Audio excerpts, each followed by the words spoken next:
In the quiet dawn of humanity, Adam and Eve welcomed their first sons, Cain and Abel. The world was fresh, and hope blossomed like the first flowers of Eden. Cain, the elder, was strong and determined, while Abel, the younger, was gentle and kind. Their parents' eyes shimmered with pride and love, unaware of the storm that would brew between these two souls. The family stood united under God's sky, their hearts full of dreams for the future. As the brothers grew, their paths diverged. Cain toiled under the sun, his hands calloused from tilling the earth, while Abel wandered the hills with his flock, his voice soothing the sheep. Cain's fields flourished with golden grain, and Abel's lambs grew fat and healthy. Though their labors were different, both worked with devotion, each believing their way was blessed.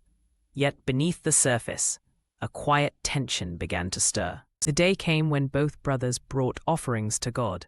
Cain presented the fruits of his labor, a basket of ripe produce. Abel, with a humble heart, chose the finest lamb from his flock. As the smoke rose from Abel's sacrifice, it curled heavenward, a sweet aroma. Cain watched, his chest tightening as God's favor seemed to rest on Abel alone. The fire of jealousy flickered in his eyes for the first time. God's acceptance of Abel's offering and rejection of Cain's ignited a storm within Cain. His face darkened like a gathering cloud, his fists clenched at his sides. Abel, unaware of his brother's turmoil, knelt in gratitude. "Why does he always outshine me?" Cain thought, his heart pounding with resentment. The seed of anger took root, threatening to grow into something far more dangerous. In his infinite wisdom, God saw Cain's heart. "Why are you angry?" he asked, his voice like a gentle wind. "If you do well, will you not be accepted? But if you do not, sin crouches at your door. You must master it." Cain listened, but the words barely penetrated his rage. The choice was his, to conquer his anger or let it consume him. The weight of the decision pressed upon him.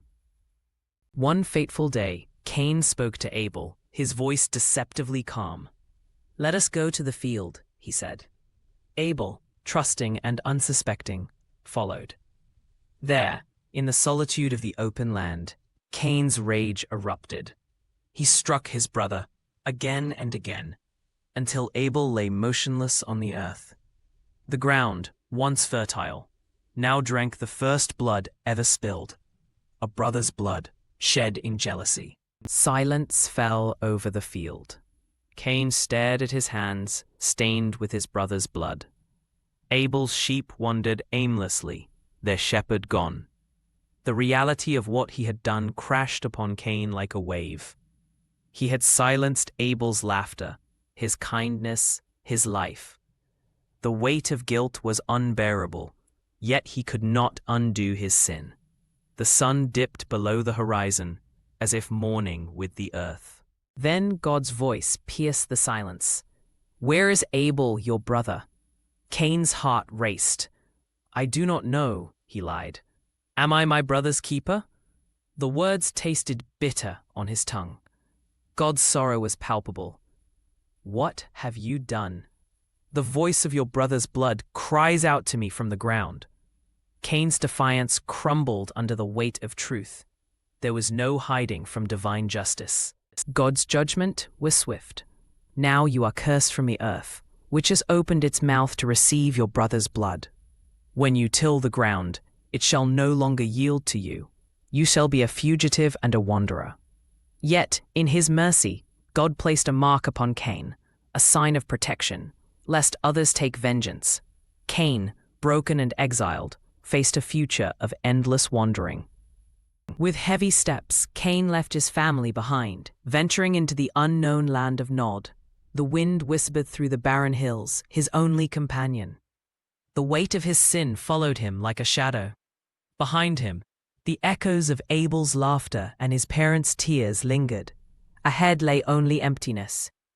And so, the first murderer became the first exile, forever marked by his choice.